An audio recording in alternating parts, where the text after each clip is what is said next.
예, 반갑습니다. 자, 지금 이 시간에는요, 임업 경영 2026년도 녹지직 문제에 대한 분석을 한번 같이 해보는 시간 갖도록 해보겠습니다. 자, 시험 보신 우리 수험생들은 시험 잘 보셨나요? 그리고 이제 이 강의를 들으시는 분들은 내년을 준비하시는 분들이 많죠. 자, 그러면 우리가 내년 공부를 하기 위해서 내년은 변화가 심해요. 어떻게 되냐면 문항 수가 늘어나죠. 한국사가 빠지고. 그럼 우리가 출제 경향이 어떻게 변하냐, 이것도 굉장히 궁금한 대상이 되는 겁니다. 그러니까 항상 기틀은 이번에 나왔던 지방직이 어떤 형태로 나왔는지를 잘 판단해 보시면 되는데, 이번에 문제의 특징을 한마디로 따져본다면 쉬운 문제들이 많이 나온 거예요. 그리고 법령 자체나 그다음 계산 문제 자체가 그렇게 복잡한 문제가 많이 배제가 됐다라고 하는 거 공감하시죠? 그런 부분에 대해서. 기초적인 탄탄한 부분인데, 근데 진짜 궁금한 것은 이렇게 문제가 쉬워졌다고 해서 어떨까, 이게 컷 점수가 확 떨어지고 높아지고 그런 차이가 나느냐 안 나느냐, 이런 부분도 우리가 의미 있게 좀 봐주실 필요가 있어요. 결론적으로 우리가 공부해서 우리가 고득점을 맞기 위해서는 기본적인 것 좀 더 충실히 해 나가는 게 훨씬 더 중요하다라고 하는 말씀을 꼭 좀 드리고 싶은 거죠. 기본적으로 원리나 이 뼈대를 익히는 게 굉장히 많이 중요한 겁니다. 자, 그러면 1번부터 어떤 문제는 좀 왜 어려웠는지, 이건 왜 또 수월했는지에 대한 얘기를 같이 하도록 하겠습니다. 자, 1번부터 볼게요. 1번의 문제가 굉장히, 첫 번째 문제가 잘못하다 보면 당황스러울 수 있었던 문제예요. 왜냐하면 지금 6차 산림 기본 계획의 뭐에 대한 부분들, 변경에 대한 목표가 아닌 걸 찾아라 라고 얘기했었던 거잖아요. 자, 기본적으로 이건 답이 바로 뭐냐면 1번 건강하고 가치 있는 살림인데, 이 1번의 건강하고 가치 있는 살림은 어떤 얘기 할 것이냐를 따져보게 되면, 변경이 됐잖아. 이게 바로 변경된 건 조금 더 추상적이고 많이 됐던 거에서 조금 더 구체화적인 목표를 많이 집어넣었다, 이게 볼 수가 있어요. 가장 큰 뼈대가 되는 걸 먼저 보게 되면, 가장 첫 번째가 바로 뭐냐면 기후 위기에 대한 얘기가 첫 번째 나오고요. 뼈대가 기후 위기 첫 번째 뼈대입니다. 두 번째가 뭐에 대한 얘기냐면 안전이란 말이 나오고요. 자, 세 번째가 바로 뭐냐면 행복이란 말이 나오고, 자, 네 번째 키워드는 뭘까요? 돈이란 말이 바로 나와. 이렇게 경제가 중요한 부분이기 때문에. 자, 그 다음에 뭐가 나오냐면 K 살림이 나와. K. 이게 가장 기본적인 뼈대가 되는 그런 부분들입니다. 그리고 기본적으로 건강하고 가치 있는 살림은 그 전부터 많이 해왔던 그런 표 아젠다가 됐기 때문에 그것이 답이 되는 그런 경우라서, 아마 전체 20문제 중에 가장 우리가 생각해보기에 어려운 문제는 아니었는데 까다롭게 느껴지고 평상시 보지 못했던 문제가 바로 이 1번이지 않았을까, 이런 생각이 듭니다. 아무튼 변경된 5대 목표는 첫 번째 기후위기, 두 번째 안전, 세 번째 행복, 네 번째 돈, 그 다음 다섯 번째 뭐라고요? K 살림. 이렇게 K란 말이 계속해서 많이 그게 연류가 K 열풍이 되다 보니까 이렇게 만들어졌다라고 보시면 되는 겁니다. 자, 2번 문제 볼게요. 2번 문제는 제가 어떻게 했냐면 그 전에 강의 중에도 어떻게 했냐, 이건 문제가 반드시 나올 문제다 이렇게 얘기했었던 겁니다. 자, 그래서 표준목법에서 각 직경급의 본수에 비례해서 표준목을 선정한다. 어떤 거냐면 드라우드법이었어요. 이게 바로 드라우드법이 가장 기본적인, 자, 우리가 봤을 때 볼 수가 있는데, 첫 번째 가장 기본이 바로 뭐냐, 단급법이죠. 하나의 직경급으로 간주하고 하는 것, 이게 바로 단급법이었어요. 맞죠? 자, 그 다음에 우리가 뭐가 나오냐면은 하루티입법 나와. 하루티입법은 우리가 몇 개의 직경급으로 나누고 난 다음에 학계가 균등해지도록 표준목을 선정한 방법이고요. 그 다음에 우리입법, 우리는 우리은행을 떠올리라고 제가 얘기했던 거잖아요. 몇 개의 직급으로 나타났어, 이걸 어때? 몇 개의 동일한 수로 나타난 것이 표준목이고, 그러니까 지금 답이 되는 게 바로 뭐냐, 드라우드법이 되는데, 자, 우리가 직경급의 본수에 비례해서 표준목을 선정한 것이다 라고 하는 것이 바로 이런 부분이라서, 이건 아마 제 강의 들었던 친구들은 아마 어렵지 않게 해결이 됐을 거라고 봅니다. 이거는. 자, 3번입니다. 우리나라 임업의 경제적 특징에 대한 설명 옳은 것, 이것도 틀리면 안 될 얘기잖아요. 1번에 보면 임업 생산은, 자, 조방적이다. 자, 그러면 농업에 비해서 이게, 그죠? 농업에 비해서 조방적이다라고 하는 거죠. 어때? 농업은 집약적, 그 다음에 임업은 조방적. 그러니까 옳은 걸 찾으라, 답은 1번이 된 거니까 얼마나 수월합니까, 이 문제 자체가. 자, 두 번째, 임업노동은 계절적 역량을 그때 받지 않는 것이 맞는 거고, 원목 가격 구성 요소의 대부분은 뭐가 되는 걸까? 자, 여기 나와 있는 자, 조림비가 아니라 뭐라고 봐야 될까? 운반비죠, 운반비. 여러 번에 걸쳐서 이게 나왔던 거고요. 자, 그 다음에 채취 임업은 시대 발전에 따라 사라지고 임업 육성만 이렇게 나오면 이거 우리가 의미 있게 좀 따져볼 필요가 있겠죠. 이 육성 임업이긴 하지만 채취 임업도 어때? 이게 중요한 부분의 비중을 차지하고 있다 이렇게 보시면 되는 겁니다. 네 번째입니다. 산림의 소유별 경영 목적에서 공유림이야. 이번에 공유림이 나왔다는 게 바로 뭘까? 이게 지방직의 문제잖아요. 이게 바로 아닌 거 찾아라 라고 했어요. 자, 그러면은 우리가 1번부터 공공복지 증진, 재정 수입 중요하죠. 사육 경영의 시범이 가장 우리가 보면 어때? 겉으로 볼 때 명분으로 굉장히 큰 의미를 가지고 있는 거죠. 네 번째, 임업 수입의 조기화는 어디서 하는 걸까? 이건 사유림에서 이루어지는 거죠. 그죠? 사유림에서 이루어지고 있는 굉장히 중요한 부분이라고 봐야 되겠지. 일단은 우리가 국유림 따져보면 공익적이야. 맞죠?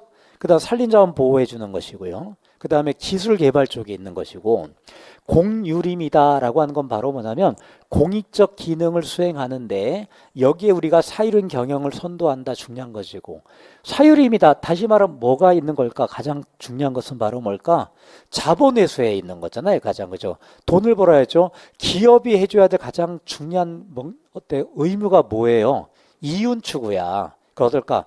종업원을 먹여 살려야죠. 그런 개념으로 볼 때 이 부분은 나왔기 때문에 어렵지 않았던 문제라고 얘기를 하고 있는 겁니다. 자, 다음 5번입니다. 임지에서 일정한 사업을 영속적으로 실시한다고 할 때 뭐에 대한 얘기냐면 임지기반가법에 관련된 얘기 이렇게 얘기하고 있는 거죠.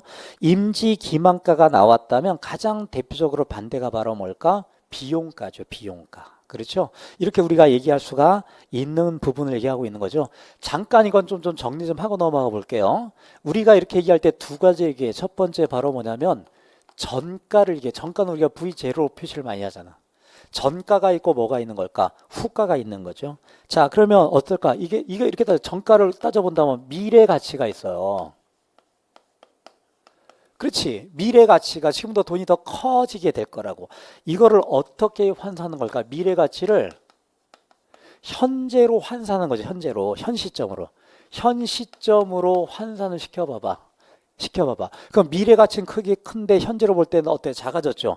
이렇게 되는 개념을 뭐라고 한다고 그랬어요? 이 개념을 뭐라고 한다고 그랬어요? 중요한 개념. 이게 바로 뭐냐면 할인이라고 했잖아요. 이게 바로. 그죠? 이게 정가적 개념이에요. 자, 그럼 여기에 우리가 대표적인 게 바로 뭘까? 여기 나온 게 바로 뭐냐면 임지기만가란 말이에요. 이게 바로 이걸 설명하기 위해서 얘기하고 있는 거잖아요. 임지기만가가 대표적인 거죠. 자, 그렇기 때문에 이거는 어떻게 되는 조건이 돼야 되는 걸까? 자, 이율이 높아야지. 그죠? 현재 가치는 어떻게 되는 걸까? 작아지겠죠. 자, 이율이 높아지면 그죠? 현재 가치는 현재가는 어떻게 되는 걸까? 낮아지는 거지. 맞죠? 그렇죠? 이렇게 우리가 이러죠. 그렇기 때문에 이렇게 기본적으로 식이 어떻게 되냐면 V0는 하고 구하게 되는 거잖아요. 어떻게 되는가? V0는 어떻게 될까? 자, 우리가 이렇게 후가적 개념을 그렇죠? 후가적 개념을 0.0p의 n수로 나타내는 이런 형태가 바로 뭐냐면 정가적 개념이 되겠죠. 이건 가장 중요한 뼈대가 되는 그런 부분이잖아요. 그럼 거꾸로 볼게. 후가다. 결국 정가나 후가다 같은 개념이거든. 이게 지금 V라고 써놓던 거죠. 그럼 후가적 개념은 바로 뭐냐면 이거죠. 현재의 가치가 있어. 현재 가치. 또는 뭐랄까? 과거 가치. 과거 가치를 어떻게 하는 걸까? 특정한 미래 특정 시점.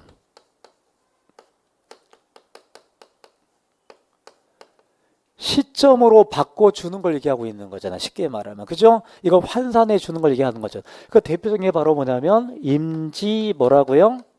비용가가 된다라고 하는 거죠. 그죠? 그렇기 때문에 우리가 VN을 얘기할 때는 어떻게 구해 나가느냐를 따져보게 되면 기본적으로 어때? 정가적 개념에 그렇죠? 그대로 어떻게 주는 거냐면 1.0p의 n승을 곱해준 개념이에요. 요 개념으로 우리 얘기했었던 거잖아.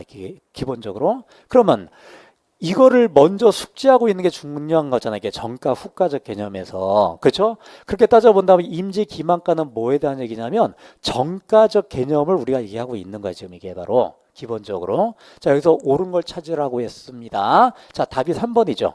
임지에서 장래에 기대되는 순수익에 뭘로 환산한다? 현재가로 계산하는 거야. 이게 바로 정가적 개념으로. 현재가로, 현 시점으로 우리가 얘기하게 된다라고 하는 거죠. 이게 바로 이게 답이 이렇게 되고 있는 그런 부분이라고 봐야 되겠죠. 자, 그럼 나머지 답이 아닌 것. 1번, 연년 수입의 미래가로 계산한다. 이렇게 나왔는데, 미래의 가치가 아니라 바로 뭘까? 현재 가치. 그죠? 현재 가치로 우리가 판단하는 거다라고 볼 수가 있는 것이겠죠. 두 번째, 재조달 원가의 단순 합계액이다라고 나왔는데, 이거는 우리가 뭐에 관련된 거냐면, 우리가 재조달 원가에 관련된 것은 바로 뭐냐면 비용에 관련된 거, 비용 접근에 관련된 것이기 때문에 우리가 여기서 말하는 것처럼 우리가 수익성의 평가, 이거를 우리가 판단해야 되는 거죠. 이게 기본적으로. 그러니까 이것도 잘못된 얘기고요. 네 번째, 평가고자 하는 임지와 유사한 임지의 매매, 이건 바로 뭘까? 거래 사례 비교법이라고 했었던 그런 부분에서 우리가 얘기할 수가 있는 것이겠죠. 가장 중요한 뼈대는 요거예요. 정가와 후가적 개념에 정가는 바로 뭘까? 미래의 가치를 언제로, 현 시점으로 나타낸 거를 우리가 정가라고 한다. 대표적인 게 바로 뭐냐? 이렇게 되는 걸 우리가 뭐라 그래? 할인됐다고 얘기한다고 그랬죠. 이게 바로 임지 기만가가 대표적이라. 이율이 높아지잖아? 그럼 어떻게 될까? 현재 가격은 떨어지게 돼 있는 거지. 거꾸로 얘기해 볼게. 현재는 조금 인풋을 했다 손치더라도 이율이 높아지면 어떨까? 큰 돈을 벌어들 수가 있는 거죠. 이렇게 얘기할 수가 있는 거죠. 자, 그다음 후가적 개념은 현재나 과거를 미래 특정 시점으로 현재 가치 또는 과거를 현재로 바꿀 수 있는 것이고, 이게 임지 비용가에 관련된 얘기다라고 하는 걸 우리가 판단해서 얘기를 할 수가 있는 겁니다. 이해 갔죠?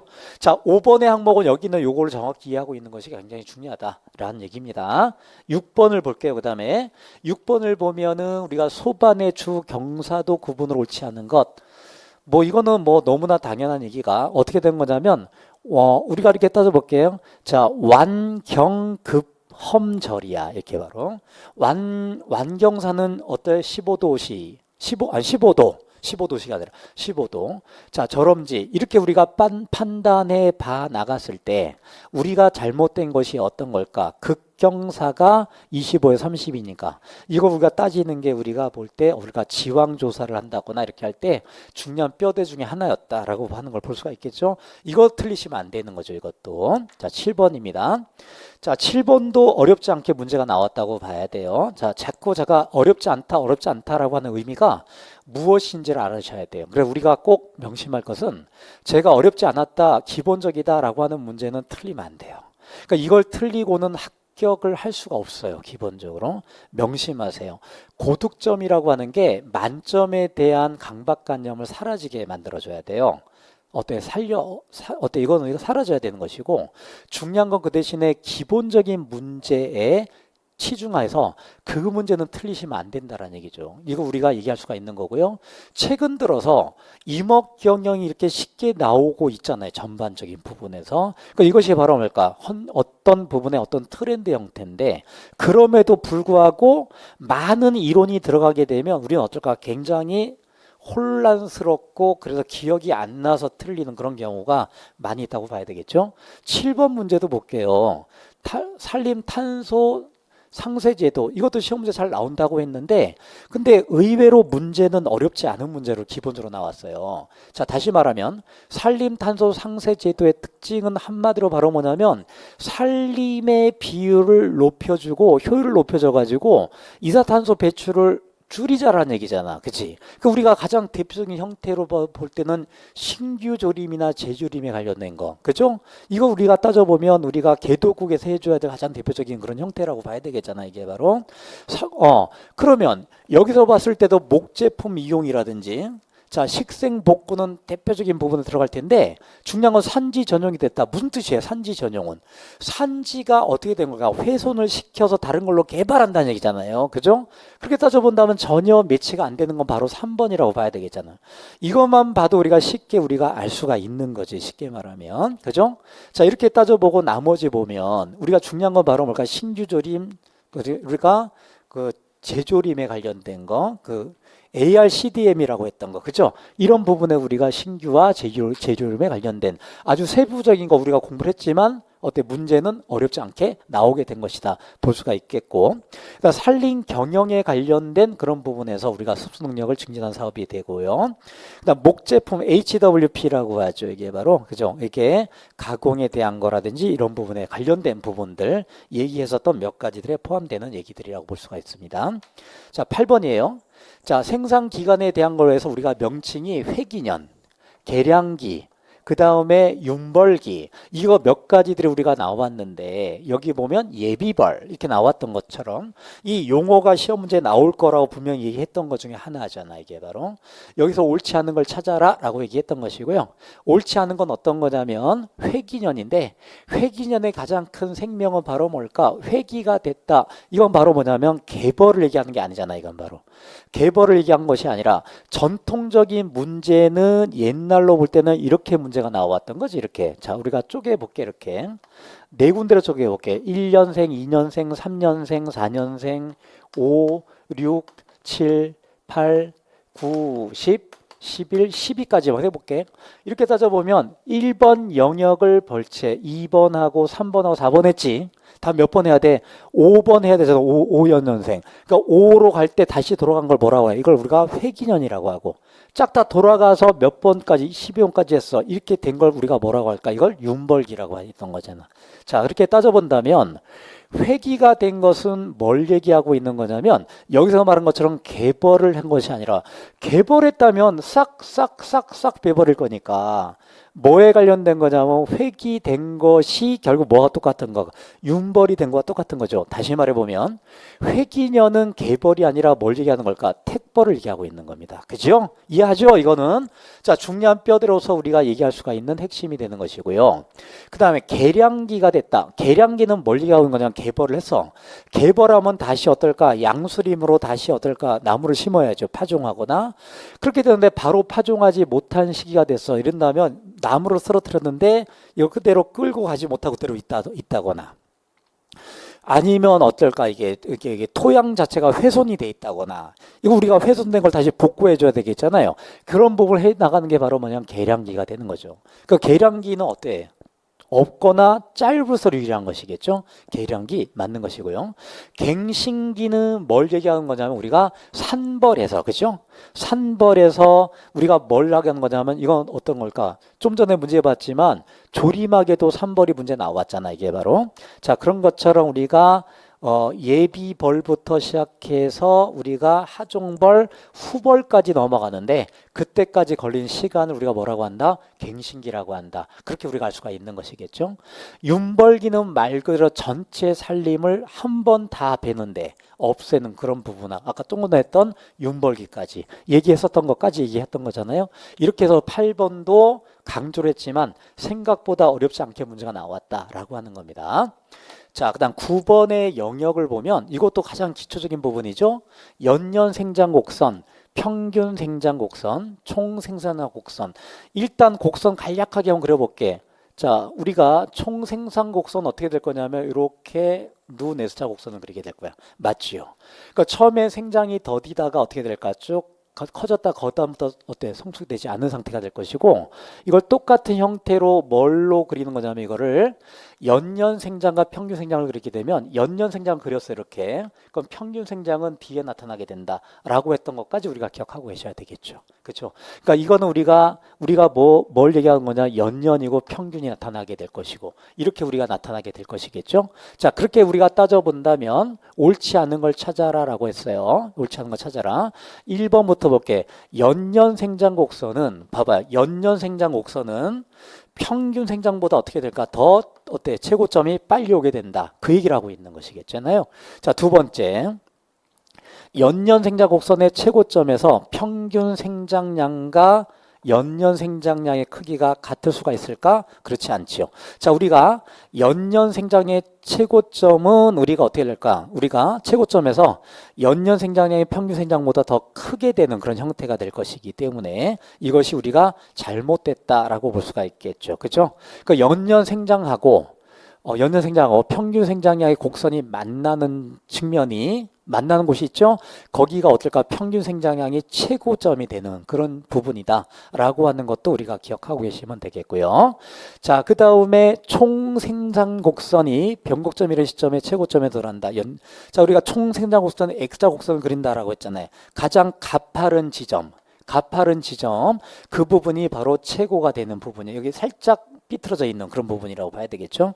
자, 그래서 정확히 따져본다면 최고가 된 시점이 여기가 되는 거잖아요. 그러니까 최고가 되고 평균이 맞다하고 이런 형태가 될 수가 있다라고 볼 수가 있겠죠. 그러니까 우리가 그 가장 기본적인 뼈대에 문제가 출제가 됐다라고 볼 수가 있는 겁니다. 자, 10번으로 넘어가 볼게요. 자, 벌기령이 30년생이야 지금.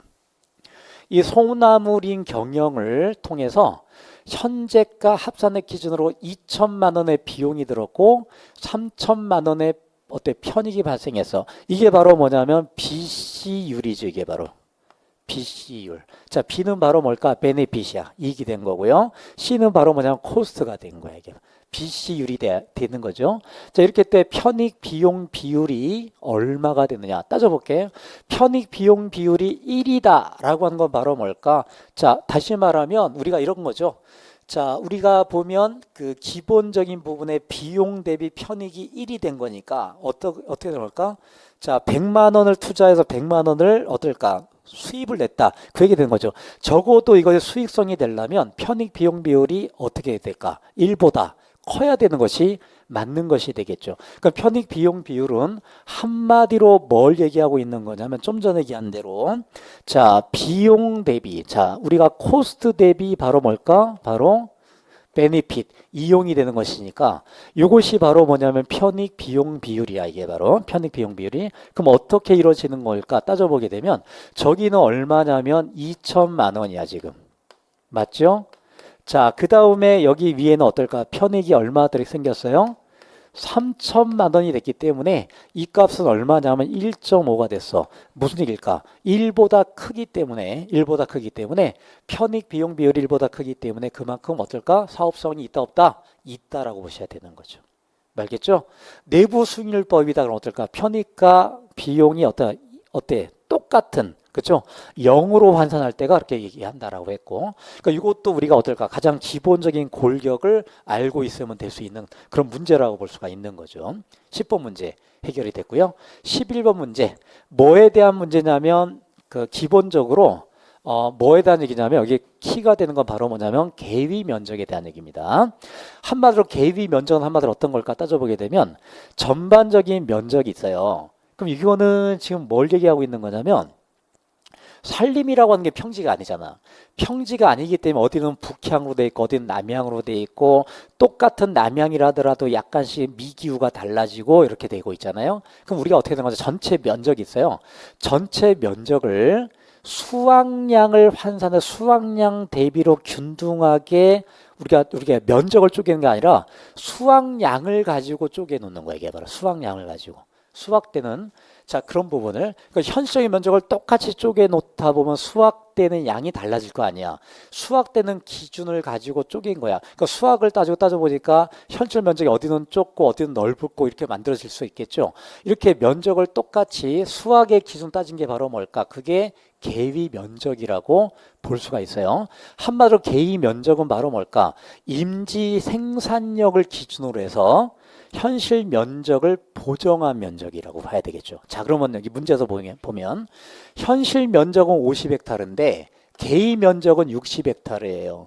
무슨 얘기일까 따져보게 되면 현실적인 부분은 50밖에 안 되지만 그 수확량 따져보면 그게 면적이 60헥타르가 된다는 얘기죠. 한마디로 이걸 통해서 본다면 우리가 실제로 우리가 따질 수 있는 기준의 벌기보다 더 많은 양을 수확할 수 있다는 얘기죠. 이해갈 수 있겠죠.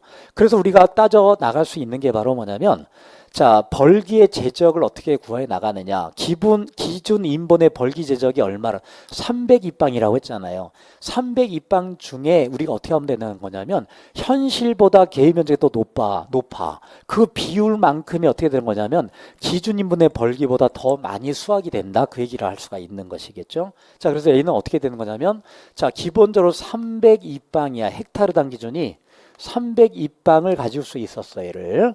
이 기준을 어떻게 하는 거냐면 기본적으로 자, 현실적인 면적을 그대로 쓰지 않고 이게 바로 50헥타르가 기준이었어. 근데 개의 면적은 60이니까 다소 얘보다 더 높아지겠지, 기본적으로. 그렇죠? 그래서 이거를 우리가 구해 나갈 수가 있겠다라고 하는 거죠. 그럼 기본적으로 얼마가 나오느냐? 300보다 높아도 얼마가 나와? 300 얼마? 60. 요 정도가 나오는 부분이다. 여기서 중요한 것은 바로 뭘까? 현실과 개입에 대한 의미가 어떤 부분일까 따져보면 될 수가 있는 것이겠죠. 이런 경우 어떨까 그러면 현실보다 개입 면적이 더 좁아졌다. 라고 하는 것 그런 경우도 있을 것이고요. 거기에 맞춰 가지고 개의 면적이 60헥타르 더 높아졌다라는 얘기는 그만큼 어떨까? 기본적으로 기준 인분의 벌기 제적보다 더 어떻게 됐다는 얘기가 더 많아졌다는 얘기다. 이렇게 할 수가 있는 것이겠죠. 이해 갑니까? 이거는 시험 문제가 매번 출제가 될 수 있는 굉장히 중요한 문제라고 우리가 확인할 수가 있는 겁니다. 자, 됐고 12번으로 넘어가 볼게요. 자, 인목의 수고와 흉고 직경 측정에 대한 설명으로 옳지 않는 것 찾아보라고 했어요. 일단은 문제의 조건하고 맞지 않까 좀 전에 얘기했던 것처럼 수고에 관련된 건 지위에 관련된 것이고요. 그 다음에 흉고의 직경이 커지려면 밀도 조절이라고 했던 것까지 우리가 기억하셔야 되는 겁니다. 자, 일대 측정이라고 해서 측정되는 겁니다. 첫 번째 1번의 수고, 측고기를 가지고 하겠죠. 측고기. 자, 이따 대략 인목의 수고만큼 떨어진 지점을 측정한다. 이것이 가장 좋은 방법이에요. 우리가 일정 지점 너무 멀어 너무 가까워도 이걸 잴 수가 없는 거죠.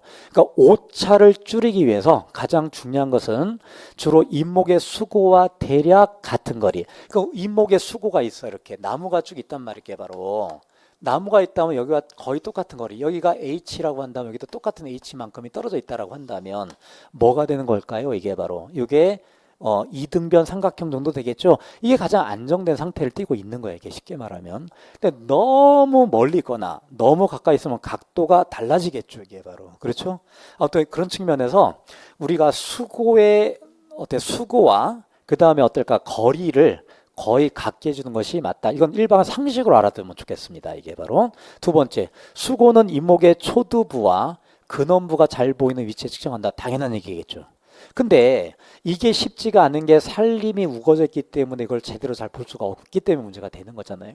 자, 그럼 우리가 초두부, 근원부, 초두부, 근원부. 그러니까 어때? 끝부터 근원부까지, 끝부터 뿌리 부분까지 이게 가려져 있으면 아무래도 우리가 이걸 직접적으로 측정하기가 어려울 것이다라고 하는 겁니다.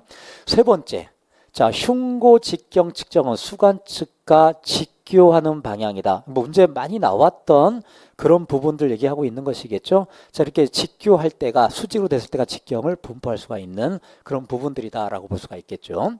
자, 네 번째 경사지에서 흉고 직경은 자, 이건 무슨 얘기냐 이죠. 경사지가 있어요. 이렇게 나무가 있단 말이에요. 이렇게 바로 나무가 있으면 우리가 흉고 직경 될 때 여기서 1점이냐 여기서 1점이냐 생각을 해봐. 여기부터 하게 되면 문제가 여기 어떻게 할 건데 이거를 그렇죠? 그러니까 어떻게 하는 걸까? 이 윗부분 여기서부터 1.1을 잰다 라고 하는 걸 여러 번에 걸쳐서 얘기했던 거잖아. 이게 바로 기본적으로 그렇죠? 그러니까 굉장히 쉽게 나온 거예요. 문제가 이거는 그러니까 기본적인 어떤 골격이 어렵게 문제를 내지 않으려고 노력을 많이 했던 거라고 보셔야 되겠죠. 자, 13번 문제 이번에 뭐에 관련된 거냐면 비용가법에 관련된 얘기잖아요. 그 아까 좀 전에 뭐에 대한 얘기냐면 임지기만가 얘기하면 설명했잖아. 임지기만가는 뭐에 대한 거냐면 미래 가치를 현 시점으로 환산해 줬던 것. 그렇죠? 그리고 우리가 전가적 개념이었고 임지비용가는 이런 거죠. 과거나 현재 시점을 미래 특정한 시점으로 바꿔주는 거. 이렇게 우리가 바로 뭐냐면 인목 비용가를 우리가 얘기했어요. 그죠? 그럼 이율이 높아지면 어떻게 되는 걸까? 미래 가치는 커지게 되겠죠. 다시 말하면 이게 둘은 서로가의 반대적 개념이다라고 볼 수가 있는 것이겠죠. 자, 임지 비용가에 대한 걸로 옳은 걸 찾으라고 얘기했습니다. 자, 그러면 답은 몇 번이 되는 거냐면 답 먼저 볼게요. 4번이 답이 되는데 산림 경영자 입장에서 임지의 최저 가격을 평가하는 데 가장 좋은 방법이에요. 그러니까 임지 비용가는 최저값을 둬야 되고요. 그 다음에 기만가는 최대치 값을 줘야 되는 거지. 이렇게 얘기하는 것이겠죠. 자, 그러면 이건 뭘 얘기하고 있는 거냐면 비용가법은 실제로 들어간 비용을 우리가 기초로 계산하는 거야. 그게 한마디로 이런 겁니다. 최소한 내가 얼마 정도는 받아야 되겠다. 우리가 매매할 때. 이런 개념이 바로 뭐냐면 임지비용가다라고 하는 측면에 4번이 맞다라고 볼 수가 있는 것이겠습니다. 자, 그러면 답이 아닌 거 1번부터 볼게. 임지의 생산력에 기초해서 가격을 산출하기 때문에 경제적이다? 자, 이거는 우리가 뭐에 대한 얘기냐면 임지 기만가에 대한 설명하죠. 생산력에 기초했다라는 얘기는. 자, 그럼 이거는 바로 뭘까? 투입된 비용가는 비용에 관련된 겁니다. 그러니까 1번은 이건 바로 뭘까? 임지 비용가에 대한 얘기가 아니라 임지 기만가에 대한 얘기를 하고 있는 것이겠고요. 두 번째, 지리급 기억하죠? 이거 바로 이건 바로 뭘까? 이거는 우리가 임지 비용가가 아니라 매매 사례 비교를 해 나가는 그런 방법이라고 했었던 거잖아요. 자, 그 다음에 세 번째, 임지 구매자가 임지를 매수할 때 발생하는 예상 수익을 산출하기 위한 것이 아니라, 자, 우리가 뭐냐면 비용가법은 매수자가 아니라 매도자 관점이죠. 이게 바로 그죠? 매도자와 매수자의 관점에 따라 임지 기만가와 임지 비용가 이 얘기를 하고 있는 것이니까. 자, 이거에 대한 얘기는 우리가 더 충분히 우리가 학습이 돼야 되는 겁니다. 이 부분은. 자, 14번입니다. 자, 이 문제도 분명히 나올 수 있는 문제라고 얘기했었던 문제가 그대로 나왔다고 보시면 되는 거예요. 자, GISL 레스터라고 해요. 레스터. 여기 옳은 걸 찾아라. 1번, 하나의 셀에는 한 개의 속선 정보만 입력할 수 있기 때문에 자료의 구조가 벡터 정보에 비해서 어떻다? 단순하다. 자, 1번 답인 거 아시겠죠? 기본적으로. 그러니까 이 둘에 대한 비교가 시험 문제가 워낙 잘 나오는 그런 부분들이기 때문에 우리가 얘기할 수가 있겠고, 그 다음 위치 오브젝트라고 얘기했던 거 여기에 우리가 정확하게 표현할 수가 있고, 그 다음에 우리가 볼 때 정확히 표현할 수 있기 때문에 축적에서 결정된다. 이건 바로 뭐냐면 벡터 데이터죠. 벡터에 관련된 것 우리가 얘기할 수가 있는 그런 부분들이라고 봐야 되겠고요. 자, 그 다음에 세 번째, 자, 우리가 많은 시간이 소요되고 해상도에 의해서 정도가 결정된다라고 했는데 레스터 자료는 어떻다고 해서 단순하다고 했죠. 단순하기 때문에 우리가 어떨까? 벡터보다 더 빠르다. 그럼 우리가 보면 레스터와 벡터에 대한 가장 기본적인 문제를 묻고 있는 그런 문제라고 봐야 되겠죠. 많이 우리가 풀었고요. 그 다음에 우리가 많이 기본적으로 했었던 문제라고 보시면 되는 겁니다. 자, 15번으로 넘어가 볼게요. 자, 국유린 경영계획 작성 운영 요령상, 자, 우리가 주목표 중 하나인 뭐에 관련된 거? 이제 세부적으로 물어봤네요. 경영 수지 개선의 목표 아닌 것 찾아라 라고 얘기했었던 겁니다. 기본적으로. 자, 그러면 우리가 여기 따져봤을 때 어떤 얘기를 하고 있는 걸까를 따져보게 되면 경영 수지 개선에 관련된 게 재정성, 산림자산, 유동성 확보가 될 것이고요. 국유린 경영의 목표 체계를 보게 되면 주 목표가 있잖아. 우리가 바로 주 목표에 뭐가 있냐면 보호, 임산물 생산, 휴양, 그 다음 교육기능, 그 다음 경영수지 개선, 기타 등등이 있는 거잖아요. 그 중에 우리가 따로 뭐가 있는 거냐면 여기는 고용기능 안에 우리가 얘기하고 있는 뭐가 있냐면 노동 수입에 대한 제공이 여기 들어가 있기 때문에, 자, 이것도 문제를 조금 더 어떨까? 조금 더 혼동되게 나오려고 했던 문제 중에 하나였다고 봐야 되겠죠. 그죠? 자, 이렇게 기본적인 부분에서 이 문제에 대한 얘기는 계속해서 다양하게 진화돼서 문제가 많이 출제가 될 것이다 라고 하는 겁니다. 자, 어떻게 맞췄나요? 이 문제? 이건 느낌으로 그냥 알아두셔야 돼. 느낌으로. 그러니까 여기 있는 우리가 볼 때 경영 수지에 관련된 것, 경영 수지에 기본적으로 우리가 뭐가 들어가냐면 여기에 우리가 뭐가 들어간다고요? 재정성, 산림 자산 가치, 유동성 확보, 대표적인 부분이죠. 그러니까 결이 좀 달라서 이 부분에 관련된 것이 우리가 주 목표의 고용 기능에 들어간다라고 하는 그런 개념이기 때문에 이것이 우리가 다른 때보다 약간 좀 더 요 문제는 좀 까다롭게 느낄 수 있었던 그런 문제라고 볼 수가 있는 겁니다. 16번 넘어가 볼게요. 16번 문제는 지금까지 계속해서 많이 우리가 다뤘던 문제들이에요. 맞지요? 그렇죠? 많이 다뤘던 그런 부분들입니다. 기본적으로. 자, 설명으로 옳은 걸 찾으시오라고 했어요. 자, 일단 직경 분포 모델은 인분의 구조를 가장 잘 타낼 수가 있다. 직경 분포 모델이 그런가? 그게 아니라 뭘 얘기하고 있는 거냐면 이거는 단목 생장 모델이야. 한마디로 단목 생장 모델은 여러 개의 나무가 있으면 하나하나 나무를 다 생장 모델을 따로따로 두는 거지. 이거 가장 정확한 거죠. 쉽게 말하면. 자, 그래서 단목 생장 모델을 설명하고 있는 겁니다. 1번에 관련된 것은. 자, 2번. 자, 모델 구축의 활용문에서 인분 생장 모델이 가장 간단한 반면 뭐가 자, 이렇게 직경 분포 모델은 가장 복잡한 특징을 가지고 있다. 잘못된 얘기를 하고 있는 것이겠죠. 우리가 기본적인 부분을 따져보게 되면 가장 단순한 건 인분 생장 모델이고요. 두 번째가 직경 분포 모델이고 가장 복잡한 게 단목 생장. 아까 좀 전에 말한 대로. 이것이 우리가 잘못됐다라고 볼 수가 있겠고요. 자, 그다음에 정적 인분 생장 모델은 우리가 동령 단순림 또는 동질성 높은 건 맞죠. 동적인 거. 자, 우리가 정적 인분이고 동적의 차이점이라고 봐야 되겠죠. 정적인 부분은 동질성이다 라고 하는 것이 가장 기본적으로 3번은 맞다라고 하는 걸 알 수가 있을 겁니다. 그 다음에 네 번째 단목 생장 모델이 가장 복잡하다고 했죠. 이건 바로 뭘까? 이런 부분에서 우리가 따져봤을 때 자, 이 부분에서 우리가 그 직경 분포 모델에 대한 설명을 우리가 얘기하고 있는 것이겠죠. 자, 이거는 바로 뭘까? 우리가 이령님에 대한 적용할 수가 있는 건 바로 뭘까? 조금 전에 따져봤었던 것처럼 우리가 여러 가지 형태로 따져봤을 때 단목 생장 모델은 하나하나를 다 똑같이 우리가 나타내야 될 그런 부분들을 얘기한 거에 비해서 자, 이건 몇 개 등급으로 나타났다라고 했잖아요. 이게 몇 개 등급으로. 그러니까 이런 부분에 관련된 것은 우리가 뭐에 대한 거? 인분이 아니라 직경 분포 모델에 관련된 것이다 라고 하는 것도 우리가 판단해 볼 수가 있는 겁니다. 자, 17번 문제입니다. 그 다음에 자, 우리가 산림자원의 조성 및 관리에 관한 법률상에서 국가 경제와 국민 생활에 유한 것으로 산림자원에 해당되지 않는 것.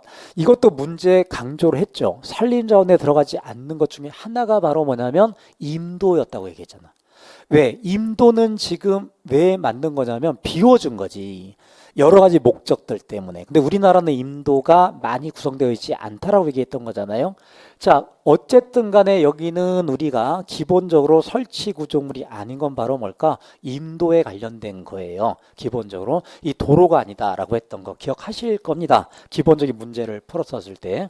앞으로 이거에 대한 법령이라든지 좀 더 추가적으로 더 얘기할 부분인데 일단은 우리가 산림 자원에 들어가지 않는 것은 바로 도로는 바로 뭘까? 하나의 수단에 지나지 않는 거죠. 쉽게 말하면.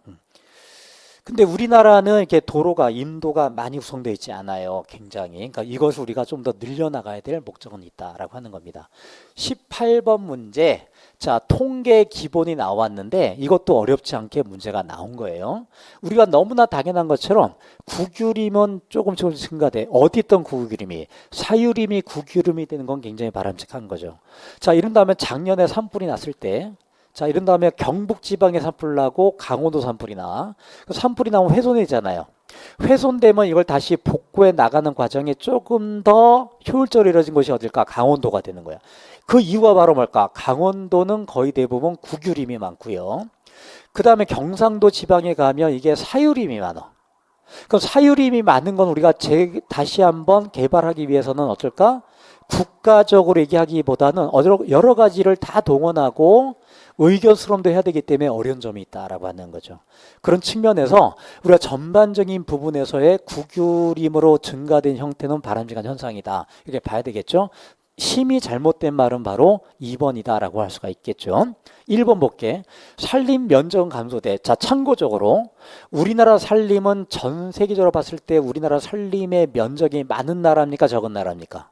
이것도 시험 문제거리가 잘 나오기 때문에 결론적으로 전 세계적으로 볼 때 산림의 면적은 대략 한 30%밖에 안 돼. 전 세계적으로 볼 때. 우리나라는 전 국토에서 산림이 차지하는 부분이 얼마? 3분의 2 이상이거든요. 66% 이상이야. 산림 면적은 높아요. 단 점점 개발을 해가면서 산림의 면적은 어떻게 되고 있는 걸까? 줄어들고 있어. 맞죠? 줄어들고는 있는데 중요한 건 바로 뭘까? 우리나라는 4형급 이상이 높아, 비율이. 4형급 이상이 높기 때문에 인목 축적은 증가되고 있는 거지. 산림 면적은 줄어들지만 인목의 축적은 증가되고 있다. 이렇게 볼 수가 있습니다.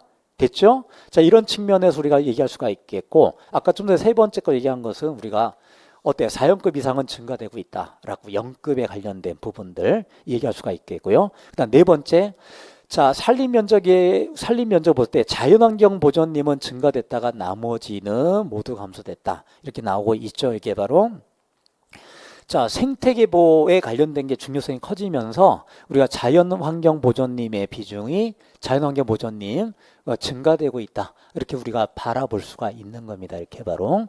자, 기본적 뼈대는 가장 심히 잘못된 건 바로 뭘까? 2번이에요. 사유림은 감소되고 국유림은 증가된다. 라고 하는 뼈대가 맞는 말이다. 볼 수가 있는 겁니다. 자, 17번. 자, 여기서 보는 것처럼 법령 자체도 그렇게 많이 어렵진 않아요. 기본적으로. 자, 우리가 얘기했었던 그런 부분에서 우리가 얘기할 수가 있었던 그런 부분들입니다. 자, 19번 넘어가 봅니다. 자, 국유림의 수확 조절을 위해서 다음 조건으로 산정한 표준 별채량이 얼마가 되느냐.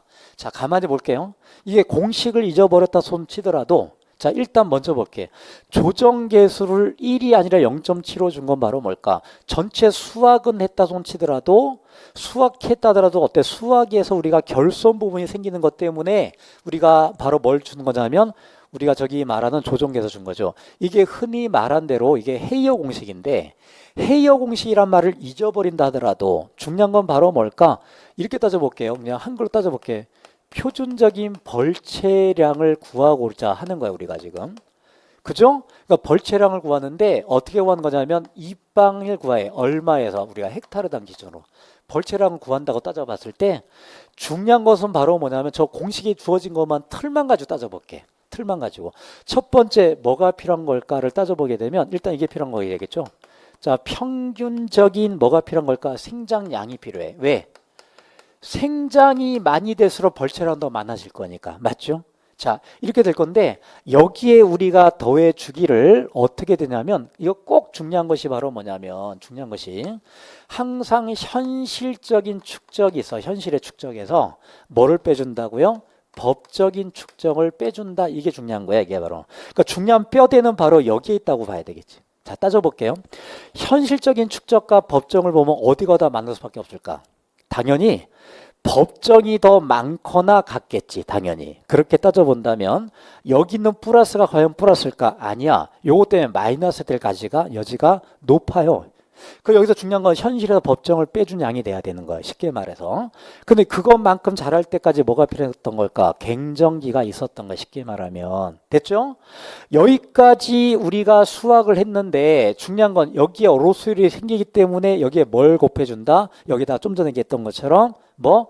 조정되는 조정 계수를 여기다 집어넣어준다. 그 얘기야. 이게 기본적인 골격이 된단 말이에요. 바로. 자, 그러면 따져봤을 때 현실의 법정을 빼줄 건지 법정의 현실을 빼줄 건지 이거에 대한 얘기는 우리가 이제 공부를 해봤다면 충분히 이해가 됐을 그런 문제가 되는 거죠. 자, 그럼 따져볼게. 벌채량을 할 때 평균 생장량이 얼마가 되느냐? 8이야 지금. 8. 그죠? 자, 8에 더해주기를 얼마냐면 자, 자, 이거 생략할게요. 이거 단위는 생략할게요. 자, 얼마가 걸렸냐면 지금 보니까 갱정길 20년을 정해줬네 지금. 자, 그러고 난 다음에 현실적인 부분이 얼마가 되냐면 160이야. 근데 법정은 150이야. 이건 좀 과다하게 오버한 숫자지. 쉽게 말하면 일부러 오버한 것 같아요. 자, 현실적인 게 얼마? 160이고 그 다음에 법정이 얼마라고 해서 150이라고 했어요. 거꾸로. 자, 이거를 하게 되면 이 값이 얼마가 나오냐면 20분의 여기가 10이 나올 것이고 그죠? 2분의 1이니까. 그렇죠? 여기 값은 얼마냐면 8.5가 나올 건데 자, 여기에 곱해주기를 얼마 곱해줘야 되는 거냐면 여기 0.75를 곱해줘야 되는 거예요. 이게 바로. 자, 결론적으로 바로 뭐냐면 우리가 8.5 곱하기 얼마가 될까? 0.75가 답이 된다라고 하는 걸 얘기할 수가 있겠지. 기본적으로. 그렇죠? 이렇게 우리가 기본적인 부분에서 우리가 얘기할 수가 있는 문제. 그러니까 계산 문제도 어렵지 않게 출제가 된 것이고 여기 가장 큰 부분은 바로 이 부분. 현실에서 법정을 빼준다. 이 값이 굉장히 중요한 뼈대를 가지고 있다. 이렇게 기억하고 계시면 되겠습니다. 이해 가셨어요? 요거는 우리가 계산 문제로 봤을 때 그렇게 복잡하거나 어려운 문제는 아니었다. 이렇게 판단해 보셔도 되겠습니다. 자, 마지막 문제로 넘어가 볼게요.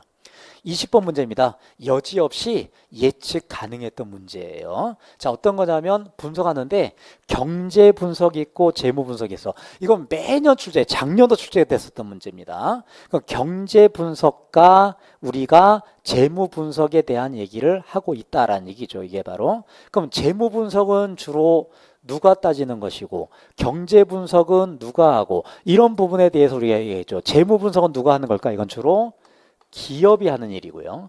경제 분석은 누가 하는 걸까? 국가가 한다. 이미 우리가 정리했던 거잖아, 기본적으로. 그렇죠? 그렇기 때문에 그 증거가 바로 뭘까? 정부 보조금을 볼게. 정부 보조금은 국가가 주기 때문에 비용에 포함된 것이긴 하겠지만 우리는 어떨까? 우리가 그 유류 지원금 받았어. 그러니까 저는 못 받았어요. 자, 이게 받는다라고 하는 거야. 받은 것은 받은 입장에서는 어떨까? 비용에 제외가 된 것이지만 준 입장에서는 그래서 논란이 많았지. 이걸 왜 주느냐, 이걸 여러 가지 논란이 많았던 거잖아요. 그러니까 결론적으로 침체된 경제를 살리기 위해서 돈을 돌리기 위해서 줬던 거잖아. 그렇게 따져봤을 때 여기는 어때? 국가적 측면이 경제 분석이고 재무 분석은 기업적인 부분이다 라고 하는 걸 얘기하고 있는 것이겠죠. 이런 측면에서 우리가 얘기할 수가 있는 거예요. 자, 그러면 1번 재무 분석은 세금을 비용에 포함하고 경제 분석 국가에서 하는 거죠. 임금을 잠재 임금으로 평가하고요. 경제 분석은 지불 이자를 비용에 제외하는 것이고 네 번째 답을 보게 되면 재무 분석은 국가 및 이렇게 나왔어요. 잘못된 거죠. 그 다음에 이 부분에서 우리가 잘못된 부분 얘기하고 있는 것이기 때문에 가장 기본이 되는 골격까지 우리가 문제를 얘기했던 겁니다. 자, 여기까지 우리가 20문제를 풀었는데 20문제 중에 좀 어렵게 느껴졌던 건 바로 뭐냐면 새롭게 만들어졌던 법령적인 부분에 새롭게 우리가 조금 더 문제를 내지 않았던 것 위주로 문제를 내려고 노력했던 것이고요. 계산 문제는 생각보다 수월하게 어렵지 않았던 문제가 나온 것이고요. 아까 좀 전에 봤던 것처럼 임지기만가라든지 임목비용가, 임지기만가, 임목비용가 등등을 봤던 것처럼 가장 기본적인 정가 후가적 개념을 묻는다던가 가장 기본적인 문제였기 때문에 우리가 조금 더 기본적인 부분을 좀 더 충실하게 접근해서 학습하는 게 도움이 된다라는 얘기를 제가 중간중간에 얘기했던 겁니다. 내년에 합격하고 싶죠. 합격하고 싶다면 방법은 딱 하나예요. 자, 일단은 너무나 진부한 표현일지 모르겠지만 일단은 혼자 공부한다고 하지 마시고요. 일단 강의를 듣는데 충실히 해 나갈 것, 그리고 복습을 철저히 할 것. 그러니까 처음부터 너무 외우려고 하지 말 것. 부담이 100배니까. 이목 경영은 외우기 시작하면 이거를 해결하지 못합니다. 기본적으로. 전반적인 사조는 어떻게 될 거냐? 문제가 복잡한 문제에서 이제는 어때요? 많이 변하고 있다라고 하는 것도 우리가 측면하게 되면 실용적 입장에서 따질 수 있는 그런 문제, 이해가 할 수 있는 문제를 풀어낼 수 있도록 하시면 좋겠다라고 하는 겁니다. 자, 이렇게 문제를 풀면서 자신감이 생기나요? 자신감은 지금 생기는 게 아니에요. 앞으로 이걸 토대로 해서 어때? 2개월, 4개월, 6개월, 8개월 넘어가면서 내년에 시험 임박할 때까지 최고점을 만들어 나갈 수 있도록 해나가시도록 하시도록 하기 바랍니다. 아무튼 문제 검증하느라고 애 많이 쓰셨고 내년을 위해서 크게 화이팅 해봅시다. 힘내십시다. 자, 고생 많이 하셨습니다.